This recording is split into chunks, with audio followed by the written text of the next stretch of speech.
আসসালামু আলাইকুম ওরহমতুল্লাহ। 712 খ্রিস্টাব্দ, মাত্র 17 বছরের এক কিশোর সেনাপতি আরব থেকে জাহাজে চড়ে এসে সিন্ধু নদী পেরিয়ে দখল করলেন আজকের পাকিস্তান আর ভারতের বিশাল একটা অংশ। তার নাম মোহাম্মদ বিন কাসিম।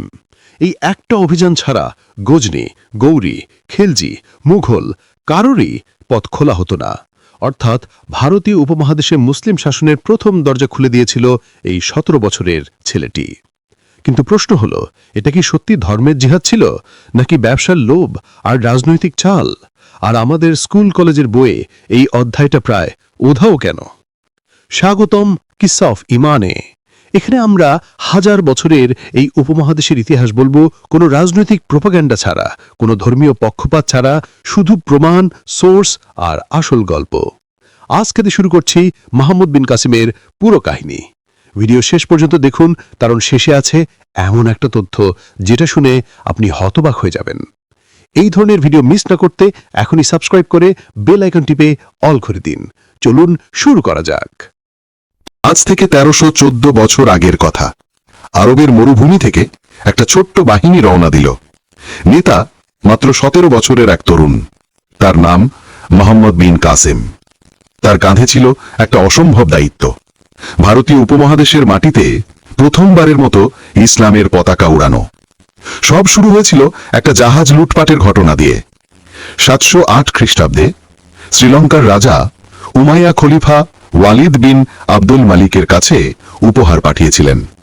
জাহাজে ছিল মূল্যবান রত্ন, সুগন্ধি আর সবচেয়ে গুরুত্বপূর্ণ 8 জন মুসলিম মহিলা। এরা ছিল ইরাক সিরিয়ার যুদ্ধবন্দী মেয়ে ও এতিম। জাহাজটা যখন দাইবুল বন্দরের কাছে আসে, তখন সিন্ধুর রাজা দাহিরের অধীনস্থ এক পাইরেট নেতা বজরং জাহাজ আটকে দেয়। সবাইকে বন্দী করে, মালপত্র লুট করে। একজন মহিলা গোপনে একটা চিঠি লুকিয়ে রাখেন, আর তা হাজ্জাজ বিন ইউসুফের কাছে পৌঁছে যায়। চিঠিতে লেখা, আমরা বন্দী, আমাদের ইজ্জত বিপদে, আমাদের বাঁচান। হাজ্জাজ ছিলেন সে যুগের সবচেয়ে ক্ষমতাধর ও কঠোর গভর্নর। তিনি রাজা দাহিরকে চিঠি লিখলেন, বন্দীদের ছেড়ে দাও। দাহির উত্তর দিলেন, এটা আমার লোকের কাজ, আমি কিছু করতে পারবো না। হাজ্জাজ আর ধৈর্য রাখলেন না। তিনি প্রথমে 2 জন সেনাপতি পাঠালেন। দুজনেই ফিরে এলেন পরাজিত হয়ে। তখন হাজ্জাজ ডাকলেন তার সবচেয়ে প্রিয় ও সবচেয়ে যোগ্য মানুষকে, তার ভাগ্নে ও জামাই মোহাম্মদ বিন কাসিম। বয়স তখন 17, কিন্তু যুদ্ধে, শাসনে, কূটনীতিতে তার জুড়ি ছিল না। হাজ্জাজ তাকে বললেন, তোমার হাতে এখন পুরো উম্মাহার ইজ্জত। 711 খ্রিস্টাব্দ, মোহাম্মদ বিন কাসিম রওনা দিলেন। সঙ্গে মাত্র 12,000 সৈন্য, 6,000 আরব, 6,000 সিরিয়ান ইরাকি, 3,000 উট, অগণিত ঘোড়া, আর সে যুগের সবচেয়ে ভয়ঙ্কর 2টো অস্ত্র, বিশাল মঙ্গনেল যেটা দিয়ে 500 কেজি পাথর ছোড়া যেত, আর ন্যাপথা, আগুনের গোলা। ভারতীয় উপমহাদেশে এই 2টো অস্ত্র প্রথমবার ব্যবহার হবে। তিনি 2 পথে এগোলেন। একদল সমুদ্রপথে দাইবুলের দিকে, আরেক দল স্থলপথে মকরান, বেলুচিস্তান পেরিয়ে। প্রথম টার্গেট দাইবুল, আজকের করাচি। শহরের মাঝে একটা বিশাল মন্দির, তার চূড়ায় লাল পতাকা। স্থানীয়দের বিশ্বাস ছিল, যতদিন এই পতাকা উড়বে শহর কেউ দখল করতে পারবে না। মোহাম্মদ বিন কাসিম 3 দিন শহর ঘিরে রাখলেন। চতুর্থ দিন মঙ্গনেল বসালেন। একটা একটা করে পাথর ছুটলেন। শেষ পাথরটা লাল পতাকার খুঁটি ভেঙে দিল। পতাকা মাটিতে পড়ে গেল। শহরের মানুষের মনোবল ভেঙে চুরমার। আরব সৈন্যরা ঢুকে পড়ল। দাইবুলের পতন হল। এই ছিল ভারতীয় উপমহাদেশে মুসলিম সেনার প্রথম বিজয়। দাইবুলের পর একের পর এক শহর পড়তে লাগল। নিরন, সিওইস্তান, সদুসান, ব্রাহ্মণাবাদ, আলোর, মুলতান।